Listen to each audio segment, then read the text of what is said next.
Alrighty, so today we are back in the Moving Forward series. I know it's been a while since I've done a Moving Forward series episode, but today we are going to continue by talking about the Colorado Rapids in the Moving Forward series episode. And what's kind of interesting about the Colorado Rapids is that they were literally minutes away from making the playoffs. If you remember back in Decision Day, had they not conceded that 90th minute goal to LAFC, they would have made it to the playoffs. That 2-1 lead that they had would have been enough in terms of them making into the playoffs, but instead they conceded in the 90th minute. That means that RSL made it into the playoffs, and also the Quakes kind of leapfrogged them in 10th place as well. So, yeah, this team actually came very close in terms of making the playoffs, but even if they made it to the playoffs, yeah, I don't think they were going to do much when they head into the playoffs. They might have been able to beat the Portland Timbers, but after that, yeah, it's safe to say that this team. I think what we saw from this team is that while they were definitely a fun team to watch in the first half of the season, yeah, in the latter part it kind of fell apart for this team, and I think a big part of that is because they sold their best player during the summer transfer window. Now, they finished the season with an 11, 8, and 15 record, and they finished with 41 points. And, it's not just the fact that the attack was not great after they sell their best player, but man, the defense, this was a problem for them last season as well, especially in the latter part of the season after they sold Moses Bombito for a huge amount of money. But it was kind of the problem again this season, and that's even when Zach Steffen actually played much better this season compared to last year. They scored 44 goals this season, which again that sounds very low for a team that scored a lot of goals in the first half of the season. But again, that second half part, and especially heading into the final month of the season, that collapse that they had maybe play a big role of why they only scored 44 goals, but they conceded a lot of goals. 56 goals conceded this season. That number probably would have been higher if Zach Steffen at times didn't kind of turn back the clock and go back to his U.S. men's national team kind of days and his days with the Columbus Crew being the reason why he used to be touted as supposed to be the replacement for Tim Howard in that national team spot in the goalkeeping spot. And they finished with a goal differential of -12. And this actually is wrong. They while they did finish 11 in the standings, they're not in the Eastern Conference. I don't know why I wrote them in the East. In fact, I probably should just uh, change that right now. Obviously, they'll never be in the Eastern Conference, the Colorado Rapids. So yeah, they finish 11th in the Western Conference. But like I said, when you look at how the decision day scenario is, have they not give up that goal in decision day to or give up that 90th minute goal that ends up to be a game that they drew against LAFC. If they beat LAFC on that final day, they would have made it into the playoffs. Top goal scored for this team, you got Rafael Navarro with 12 goals, followed by Georgi Mihailovic, who is no longer on this team with 9 goals. Darren Yappy finished with 8 goals. Calvin Harris finished with 5 goals. And Cole Bassett finished with 3 goals in the top 5 goal scoring chart. Top assist leader, unsurprisingly, is Georgi Mihailovic, and his number probably would have been higher if he was on this team for the full season. But as we all know, they sold him during the summer transfer window to Toronto FC, and it was a huge amount of money too that they sold part of the player cash trade as well. Then we have Rafael Navarro with 5 assists, followed by Cole Bassett with 4 assists, Oliver Larios with assists, and Calvin Harris rounds up the top 5 with 3 assists for the Colorado Rapids. The best win of the season, I'm going to go with the 3-0 win that they had against the Vancouver Whitecaps. So I know this was during a time when the Whitecaps were kind of having a bit of a downward turn of their season. But still, that was pretty impressive for the Colorado Rapids. Especially that was a game where, unlike when the Galaxy beat the Whitecaps, where the Whitecaps were a little bit shorthanded in that game, the Whitecaps were for the most part playing their strongest team in that game against the Colorado Rapids, and the fact that they not only beat Vancouver but able to put a free spot and blank in them like that was very impressive resort for the Colorado Rapids. And again, back then, this was still a very fun team to watch. A team that, for the most part, what's got to be very disappointing if you're a Rapids fan is that they spent most of the season above the red line. Like they were a playoff team for most of the season, but like I said, that latter month part where they had a bit of a collapse is kind of the reason why they eventually missed out the playoffs and were looking on the outside in on the final day of the season.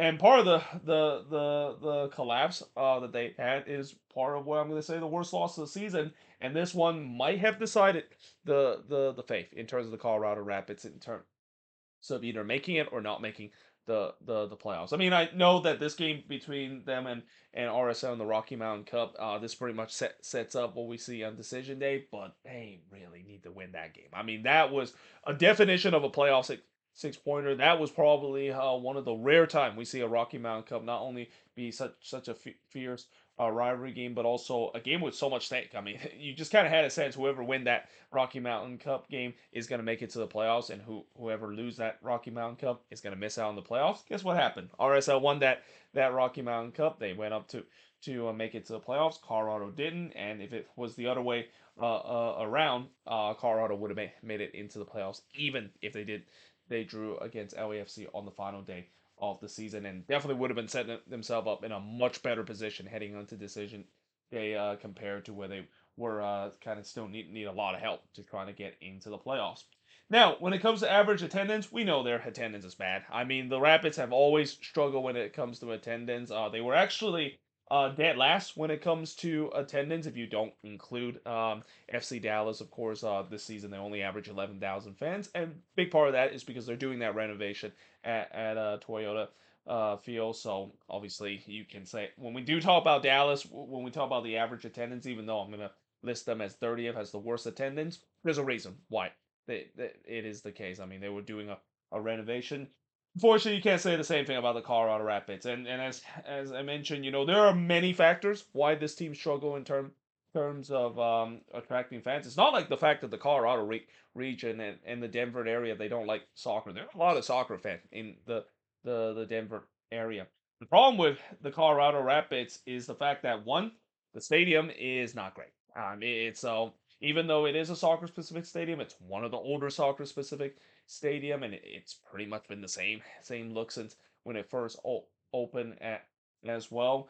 And the second thing is the location is absolutely horrendous. I mean, it is out there in Commerce City. I've been there once, and I can't tell you how hard it is to get to that stadium without public transportation. And then, of course, the third thing that kind of why the attendance has really struggled is the fact that the team hasn't really been that good. I mean, they have had some good run at least in the last couple of years. This last 5 or 6 years actually have been some of the best run that the Rapids has because the team for a long time has always been a basement dweller in the Western Conference, but there's still not a team that is good enough where maybe the fans might interest. And I think the other big issue when it comes to attendance for the Colorado Rapids, marketing. They haven't really done a good job in terms of marketing the team in the Denver area. The amount of times I went to Denver and see anything to do with the Colorado Rapids, I mean, I didn't see anything that it is. In fact, if you ask an average person in Denver, and even if you ask someone that likes soccer in Denver, they probably would have never heard of the Colorado Rapids and think that they even have an MLS team. Is it exists in their home in their backyard because again, this team hasn't really done a good job in terms of marketing itself, and a combination of all the factors I mentioned. It's no wonder why this team has always struggled when it comes to their attendance. Now, as I said in my news of the week episode earlier, the fact that if they do decided to maybe move on from their stadium at the Sporting Goods Park in Commerce City, if they decided to move with it into the stadium that their NWSL team is going in. I think it will definitely attract more fans because again, the location is definitely very important when it comes to attract the fans, and what the NWSL team is playing is around the downtown area. It's in a much suitable location compared to Commerce City. So again, I'm interested to see the. I know there hasn't really been any plan that the Colorado Rapids might think about moving on from their stadium, or even just decide to build themselves their new stadium, similar to what we see with the Columbus Crew decided to move on from their outdated soccer specific stadium and built themselves a new one. But there's definitely some discussion about that as well, especially the fact that I only been there once, and I gotta say it's definitely one of the more how do you say it? It's one of the more underwhelming kind of soccer specific stadium I've ever been, and I visit a lot of them, and yeah, I know Rapids fan. We'll see some of these newer soccer stadium and feels like, man, that feels like an absolute shrine compared to what's going on at Dick's Sporting Goods Park, where that stadium looks clearly outdated compared to nowadays standards when it comes to the soccer specific stadium we have in the league. Now, look at the MVP disappointment and young player to watch. Starting with the MVP, I would have gone with Georgi Mihailovic if he was still on this team. So instead, I'm gonna go with Rafael Navarro as the MVP as well. I mean, besides Mihailovic that gets the headline, I think Navarro has done a really good job with this Rapids team. He done so well. The fact that he's getting a lot of interest overseas as well, and I won't be surprised he might be the next player to move on. And the Rapids can cash in terms of that as well. Disappointment. I'm gonna go with Sam Vines. I actually had a couple of candidates that I would have said disappointment. I mean, I could have chose the entire back line as a disappointment for this Colorado Rapids team because of how bad that back line was. But in the end, I'm gonna go with Sam Vines mainly because when he came back to Colorado, I thought he was going to rediscover his good form that he had that made him make that move to Belgium in the first place, but instead it's been kind of disappointing. He hasn't really performed well whatsoever. And another honorable mention, or I should say this honorable mention in the disappointment list, Reggie Cannon, another guy that played very well during his time at FC Dallas, kind of earned that move to Europe and eventually joined a team that team turns out to be a bit of a fraud team known as Bovista, and it didn't quite work out when he come back to MLS. So again, we've seen this before where players they made their move to Europe, didn't quite work out, come back to MLS, and it's not always a guarantee that they rediscover that good form that they had that kind of got their dream move to Europe in the first place. So we'll see whether or not if Sam Vines can rediscover that good form that he has that kind of earned his move to Europe because it's been a very underwhelming season for him. Definitely not as good as he was in his first stint with the Colorado Rapids. Young player to watch. This one was kind of difficult because there was two players that I couldn't decide who I want to choose, and I know some people will instantly think that it's got to be Paxton Aaronson, and I do have Paxton Aaronson as a young player to watch, but I'm definitely gonna give a shout out to Darren Yappy as well. What a breakout season it's been for Darren Yappy. We've been waiting for this to happen, and I'm pretty sure Rapids fans been waiting this to happen, knowing that he's definitely a very good number nine, but you just kind of had a sense that when he finally scored the goals and if he can get his confidence up, then you can definitely see the potential. We finally saw it this year. You can see that not only he finally scored the goals, but you can see the confidence and see what the potential that he brings when we first heard about him a couple of years ago, and he's going to be a guy that I think we'll be watching out for, and especially might get more minutes because when Navarro does move on from this team, I'm assuming Darren Yappy will definitely be the replacement for him, and I wouldn't be surprised he not only is a replacement, but he could even be a like for like replacement in terms of being an absolute electric last year in front of goals. And as I said, seems like we're finally starting to see the potential that he can bring to the table. But in the end, I'm gonna go with Paxton Aaronson mainly because he is the direct replacement for Georgi Mihailovic. Obviously, I know his first couple of months with the Rapids have been kind of a little underwhelming. I mean, I'm not saying that he's been bad. He's actually been pretty good if you actually watch the game that he plays. But the problem is that his final product is still kind of lacking there. Now, most of that mainly is due to the fact that he's just trying to learn this new system, and he's going to learn the new system again with them hiring a new head coach. But I expect he's going to be good heading into this year. I mean, we've seen this also before where players coming into a new system coming and even coming back to MLS, it might take a time for them to readjust, and we'll definitely see the best of Paxton Aronson because after all, a lot of people are saying that he's even better than his brother Brendan as well, and if that is the case, then I expect he is going to definitely show that potential, and if he does that, then the Rapids are going to be good again heading into next year, especially on the attacking front. Now, speaking of the attack, again, it was very fun to watch at times this season. When that attack was clicking, that was one of the things that went right with this team. And then, of course, the first half of the season was definitely fun to watch for the Colorado Rapids. They were a pretty good team, at least for the first half of the season. But unfortunately, in an MLS season, you can't just be a good first half team. You need to also do well in the second half. And yeah, the Rapids were not good in the second half, especially in the post Elites Cup run, and even in the last 7 game of the season. I mean, their post Elites Cup run, they did get two straight wins, and this is after when Georgi Mihailovic was sold to somewhere else. And those two wins that they have after they sold Mihailovic, that's considered to be great wins, because I thought this team was going to crater after they sold their best player, but they didn't look like it, at least in the first 2 games. But yeah, they kind of looked like that after that. I mean, for the last 7 games, it just feels like they ran out of gas, and that one win in 7 games will definitely could make you not only drop down the standings, but definitely dropped out in terms of playoff contention, or drop down below the red line. That is, they were still in contention, because again, the West was just an absolute shit show in the last month of the season. It just feel like nobody wants to get those last two playoffs spot to finish the season. The defense is very bad. Like, again, if it wasn't for Zach Steffen, this team easily would have conceded 60 plus goal this year. And then Chris Armas' second year syndrome came back from his Red Bulls day. So one thing about Chris Armas is that we know he can be a good head coach maybe for the first year, but when it comes to the second year, yeah, that didn't go.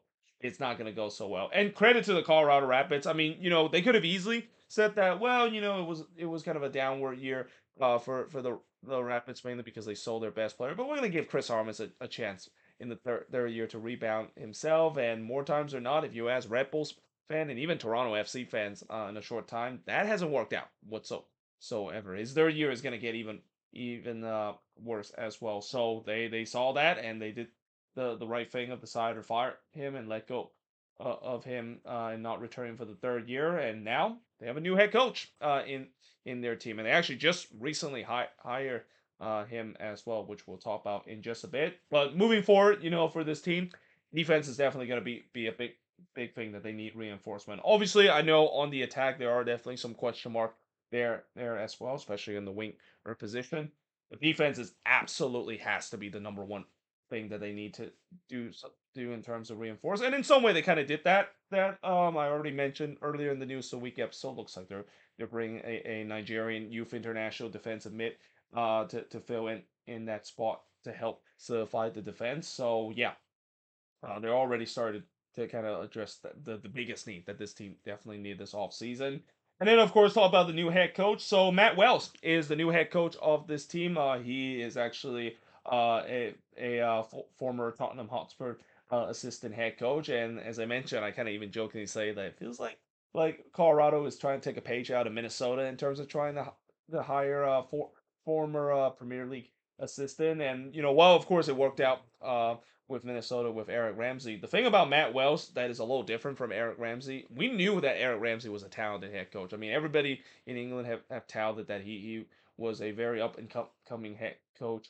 And the fact that he can definitely be coaching even as high as the Premier League in the near future. And that's kind of also why a lot of people were kind of surprised the fact that he decided to not do that and go to MLS as well, as a way that maybe this means that with the way if Eric Ramsey continue to do well with Minnesota, again, I will say this when I do the Minnesota moving forward series, I don't think Eric Ramsey is going to be with Minnesota for a very long time. I think someone's going to snatch him up. I mean, there's already rumors of him getting snatched up in the championship as well. Now, the thing about Matt Wells is he's kind of a little unknown commodity. He doesn't have that big of a name or big of a reputation as what we see with Eric Ramsey. So yeah, this is a big mystery. This is always a bit of a gamble to go with an unknown commodity, but at the same time, I praise the Colorado Rapids of doing this, because one of the things that I always hate when it comes to the coaching carousel around the league, there's just too many recycle head coach. Like, there's just too many times I hear the same old name. Oh, he's going to be going to another their team, and we'll see whether this, of course, would be success. I want to see some new names out there. I want teams to actually take some risks and trying to get a foreign head coach or a coach that never have any MLS experience. Because if there's one thing we learned in the past couple of years is that just because a head coach that has no MLS experience whatsoever coming to the league doesn't mean the fact that they're not successful. I mean, just look at what happened with Vancouver and Jasper Sorensen. No MLS experience, a lot of question about him and whether it's successful. And yeah, they only went all the way to MLS Cup, and also went all the way to the Concacaf Champions Cup final and winning a Canadian Championship as well, and have one of the best season, if not the best season, the Vancouver Whitecaps have ever had in franchise history. So again, I know there are going to be some risk factor. The fact that sometimes, of course, it's not going to work out. An example, of course, is what we saw with St. Louis with Olaf Melber. Of course, didn't work out there. But for every Olaf Melber kind of failure, we have seen some success story with Jasper Sorensen as well. So again, I think teams want to. I feel like teams do take that risk. I definitely admire that they of course do, because we know that with all recycle head coach, I mean sometimes it could go well as well with those recycle head coach, but more times or not, it just does not go well whatsoever. It just become mediocre. So credit to the Vancouver, or I'm sorry, the Colorado Rapids, of course, do, doing something completely out of the ordinary and decided to hire a English Premier League assistant and see if that, of course, would work out for them. And then, of course, we go back to the discussion of Paxton Erickson. Again, we know that he has a creative ability and also have a lot of potential. I mean, this is a guy that not only has a lot of potential, but is a guy that I think definitely has U.S. men's national team potential in the near future as well. Question is, can he do that? Can he discover and fulfill that potential? Because if he can do so, and if he break out with the Colorado Rapids, you better believe that he's going to get a lot of offer in Europe again, and you better believe we might be talking about him in the national team conversation just because of the fact that his brother plays there too, and that, as it says before, people have said that he's even more talented than his brother, and we'll see whether that talent and will definitely shine next season, especially under a new head coach. But there you have it. That is pretty much it. Talking about the Colorado Rapids in the Moving Forward series episode. As always, let me know in the comments below what do you think of this video, and if you're a Rapids fan, what do you think is the MVP, disappointment, young player to watch, what went right, what went wrong, and moving forward, how is this team going to look heading into next season? But until then, hope you guys enjoyed this video, and I will see you guys next time.